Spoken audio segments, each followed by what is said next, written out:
Hello everyone, I am Xerix Lord Sentinel, and welcome back to Century of Economy. The Deliverance is sunk by the English, and the Bombardier looks to finally get in on some action. Since her launch, she has been docked at the English trading port, for fear of losing crew to the ability of the Kraken. The Fool's Hope is dragged onto a reef by Dr. Faust, but only loses 2 masts. The Black Knight is the only remaining English capital ship in the east, and responds quickly to the plight of the Richards.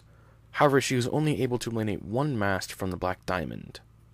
HMS Rye cancelled the Eternal of the Fool's Hope, which allowed her to be sunk permanently.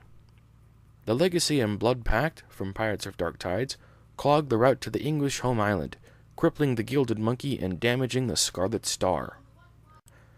The Endeavour sinks the Claret and damages the Delight. In response to the ongoing pirate crisis, the English spend a good chunk of gold to launch several gunships from their trading ports. HMS Walpole with a captain, helmsman, cannoneer, and musketeer. HMS Nautilus with a captain, helmsman, and musketeer. HMS Bolingbroke with a captain, helmsman, and musketeer. HMS Ark Royal with a captain, helmsman, and oarsman.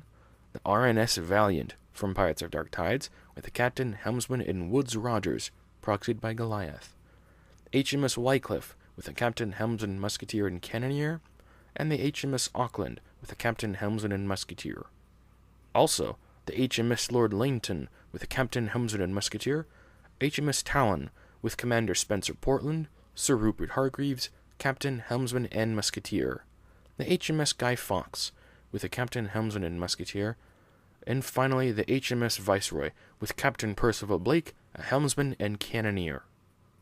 The pirates continue to fight, with the Black Mongoose slipping through to ram off the Rye's single mast. The Colossus is sunk by the Celtic Fury.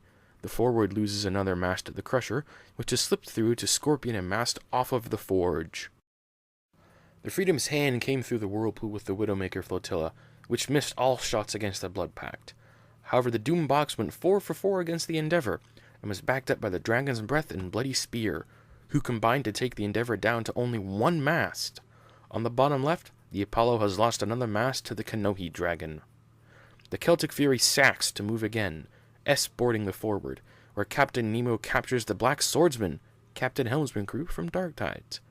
The Flying Dutchman eliminates a mast from the Dauntless, but fails the boarding attempt against her. Almost all the pirate home island raiders have come through the whirlpool, but they face an uphill battle to get to the golden goodies on the English home island.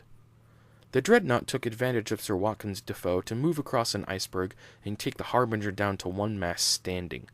The Sunrise Fire and Greyhound have positioned themselves to block the Dreadnought from the Harbinger as she tries to escape. The pirates are faring much better on the eastern front, with the Black Knight aflame and the Richards down to her last mast. The Burma looks to try and assist, but has poor positioning. A wide shot of the entire English pirate conflict, looking from west to east. The area is already densely packed with ships and masts in the water, and the recent English launches have yet to get in on the action. Back at the pirate home island, the Revenant has finally replaced her helmsman, and the Duke has been outfitted with a captain, helmsman, and musketeer. Both ships will be joining their comrades in battle against the English soon. The Kraken surrounds Likem Namod. The Spanish squadron is devastated by the cursed gunships and flotilla. The Santa Ana is the only ship with masts still left, and she is already aflame. The Crushed Skull sails around the far side of the portal and shoots at the Spanish ships emerging. Ignoring the San Esteban, the Divine Dragon is able to eliminate 2 of the Argonautas' masts. Emerging from the portal on the right is the Santissima Trinidad, with 5 added cannons and the ability of both the Dreadnought and the Endeavour. She is the last best hope for Spanish success against the Cursed. The Morte is boxed in by the Guichon, Spilled Salt, and Flying Dutchman. Between her significant defenses, however, she only loses 1 mast. Or so it was hoped. The combined firepower of 3 gunships was too much for even the Muerte. Overall, a dismal turn of events for the Spanish, with the Muerte captured by the Guichon and the Estrella de la Mañana finally sunk. Coupled with the loss of the Whirlpool Squadron, Spanish morale hits an all-time low, and the surviving captains begin to consider their options. Victor de Alva on the San Cristobal continues to fight, but even he's beginning to see the folly of his ways, with sea monsters finally arriving on the scene and backed up by the powerful Sea Devil from Return of Davy Jones. The Bloody Sea appears from seemingly nowhere to derelict the Cristobal and give her a fire mast. She does have a shipwright, but the odds of surviving long are not good. The Revenant captures the Resistencia and misses her shots against the Santa Ana. The Scythe, Grinder, Ironsides, and captured Acorazado repair at the cursed home island. Gog Cloth regenerates at Aguanvari Gakali. The Dreadnought flattens the Sunrise fire, and the crew set their sights on the crippled Harbinger. The Titan forces her way into the action, eliminating a mast from the Crusher, and using an extra to sink the Black Mongoose. The Endeavour fled through the whirlpool, and the Swallow takes her place and brings the Gruesome down to her last mast. The Justice has been set aflame by the Bombardier, and the Gibraltar Flotilla went 4 for 4 to eliminate 2 of the Dragon's Breath's masts. At the bottom of the frame, the Renaissance has been launched, along with the Aincrad Flotilla from Pirates of Dark Tides, proxied by the Minuteman.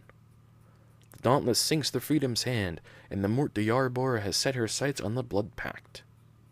The Endeavour fled through the whirlpool and then into the fog, which would keep the ship out of the potential crossfire from any cursed pirate action. The Delight is sunk, and the Bloody Spear loses a mast and gains a fire mast. English gunships are finally beginning to enter the active battle zone around the whirlpools. The Dreadnought catches up to the Harbinger. Despite her additional cannons, the Dreadnought is only able to derelict the Harbinger.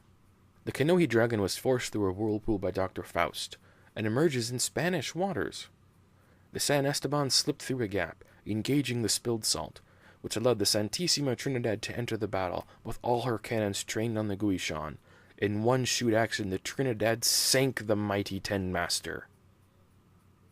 The Spanish succeeded in clearing away the American trading port, but at the cost of Khir ed-Din, who was captured by the Lacan too.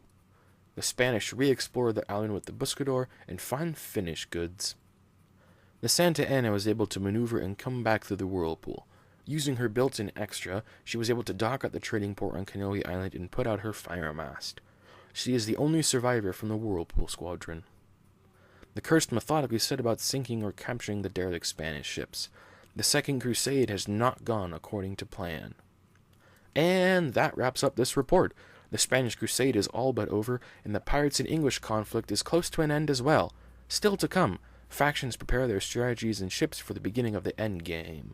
If you want to see all that, make sure you're subscribed. If you like what you saw, hit that like button. Thanks for watching, and I'll see you all next time.